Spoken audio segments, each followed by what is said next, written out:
Over the past 70 years, there have been a lot of firsts. First flights, surgeries, firsts in politics. And the election of the first black mayor in Shreveport. Here's a look at that historic moment. When traveling an unpaved road, there are stars to guide us. A person who's a trailblazer is someone who goes in and begins to take down the weeds, the trees, the shrubberies, and what have you. A person who follows paths less traveled and leaves a trail. So your ultimate breakthrough becomes easier by the time your chance comes around. For Cedric Glover, that legacy goes all the way back to at least the early 1970s. When the late state representative Willie Singleton campaigned to become Shreveport's first black mayor. He didn't win, but he would not be the last to try. The biggest manifestation of a black mayoral campaign prior to my election would have been in 1990. Civil rights leader Dr. C.O. Simpkins came close to breaking the glass ceiling that year. Instead, the night would go to Hazel Beard, who became the city's first female mayor. But his was the first time that an African American made the runoff. And Glover knew that Atlanta, a major city in the South, broke through the invisible barrier some 20 years earlier. His name is Maynard Jackson, and he's the city's first black mayor. Glover met Jackson in 1988 and shared his dream to follow his lead. He looked at me without missing a beat, and he said, "Cedric, you don't want to be the first black mayor of the city of Shreveport." I said, "Well, Mayor, why is that?" And he took his hand and he made a fist. He said, "Because if you are the first black mayor of the city of Shreveport, the white people here are going to have an expectation that because you're mayor, that their lives are going to become much, much worse."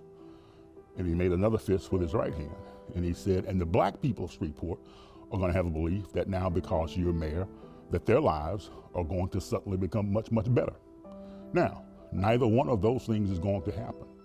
He said, "But you're going to be caught right in between both sets of expectations." And he bumped his fist together. And he said, "And that's a heck of a place to be." Nevertheless, a place Glover was willing to go. Running for city councilman in District 8. Glover's first step came in 1990. I know that I'm Cooper Road good.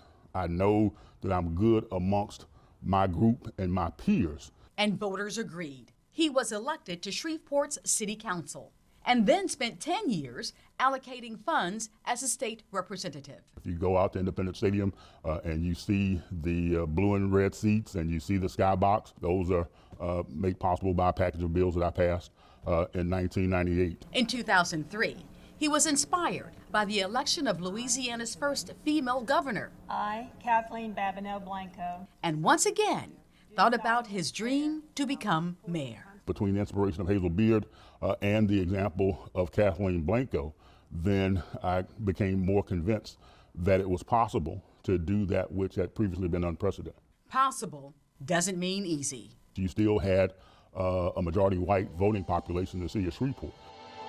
On November 6, 2006, after more than 15 years of public service, Cedric Glover made history. My anticipation was that we would win by 500 votes or so, 500 to 1,000. We actually ended up winning by 5,000. He walked the path less traveled to become Shreveport's first black mayor.